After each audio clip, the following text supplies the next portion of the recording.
চোখের সামনে দেখতেছি, অন্য কোথাও হলে একটা কথা ছিল, নিজের চোখের সামনে দেখতেছি কোপাইতেছে, গুলি করতেছে। আমি দারোয়ানকে বলতেছি চাবিটা দেস না রে ভাই, তোর খোলা লাগবে না, তুই খালি চাবিটা দে, আমি আমার মা খুলবো। আব্বু বলতেছে মা গেটটা খোল, গেটটা খোল। আমি বলি আব্বু চাবি তো নাই, ও মা চাবি নাই, চাবিটা দেন, চাবিটা দেন। ওনারা বলে চাবি কোথায় আমরা জানি না, চাবি 3 তলায় আছে, এরকম কথা বলে ওনারা এড়ায় যায়। ওনারকে টেনে হিসেবে ওনার রুম থেকে আমি আর আমার আম্মু বের করি। আব্বুকে 4টা গুলি করার পর আব্বু বলতেছে গেটটা খুলো, গেটটা খুলো, কিন্তু গেটটা কেউ খুলে নাই, চাবিও দেয় নাই। তার আম্মু 3 তলায় গেছে, বাড়িওয়ালার কাছে পর্যন্ত চাবি চাইছে, বাড়িওয়ালাও চাবি দেয় নাই। বাড়িওয়ালা চাবি দেওয়া তো দূরে থাক, দরজা যে এত জোরে থাবাইছে দরজাটা পর্যন্ত সে খুলে না। যা আমার ভাড়াটিয়া কেন আমার বাসায় আসছে, সে একটা বারো জিজ্ঞাসা করে নাই।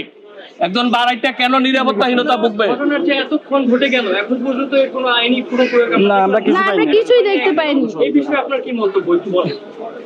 আমার মতামত হচ্ছে যে এখন আমার আব্বুর উপরে এরকম একটা বিপদ গেছে, অন্যদিন আরো একজনের উপর যাবে না, উনি এখন এখনো লাইফ সাপোর্টে আছে, ঢাকা মেডিকেলে আছে।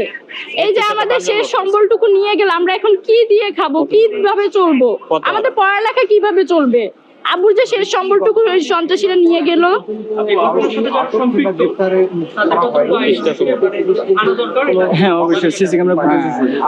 এখন আমি চাচ্ছি যে যারা অপরাধী বা দোষী তাদেরকে দ্রুত আইনের আওতায় আনা হোক এবং উপযুক্ত শাস্তি দেওয়া হোক, যাতে আর কখনো সমাজের কোনো মানুষের সাথে এরকম ভয়ানক ঘটনা যেন না ঘটে।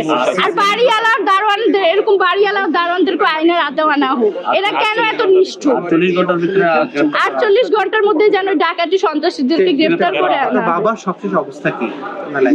আব্বুর অবস্থা খুব ভালো না, জানেন 4টা গুলি আর 2টা কোপ খাইলে কিরকম একটা মানুষের অবস্থা হইতে পারে বুঝছেন। প্রচুর রক্তক্ষরণ হয়েছে, প্রচুর ব্লিডিং হয়েছে, ওনাকে রক্ত দেওয়া হয়েছে, ইভেন এখনো একটা গুলি তার বডিতে আছে। ডক্টর বলছে আলট্রাসাউন্ড করার পর আমাদেরকে ইনশিওর করবে যে বডিটি কোন জায়গায় বুলেটটা লাগছে। বর্তমানে ওনার এখন আলট্রাসাউন্ড করা হয়নি, করবে। ঢাকা মেডিকেলে লাইফ সাপোর্টে আছে। আপনি আর আমি আর আম্মু তো অনেক আজারি করতেছি, কান্না করতেছি। আল্লাহ, এটা যে কত কষ্ট, নিজের বাবাকে সামনে দেখতেছি, যে চোখের সামনে দেখতেছি, অন্য কোথাও হলে একটা কথা ছিল, নিজের চোখের সামনে দেখতেছি কোপাইতেছে, গুলি করতেছে। আমি দারোয়ানকে বলতেছি চাবিটা দেস না রে ভাই, তোর খোলা লাগবে না, তুই খালি চাবিটা দে, আমি আমার মা খুলবো। আব্বু বলতেছে মা গেটটা খোল, গেটটা খোল। আমি বলি আব্বু চাবি তো নাই, ও মা চাবি নাই। আপনি তো ছিলেন, বাড়িওয়ালা বা ম্যানেজার, তারা কি আচরণ করছে?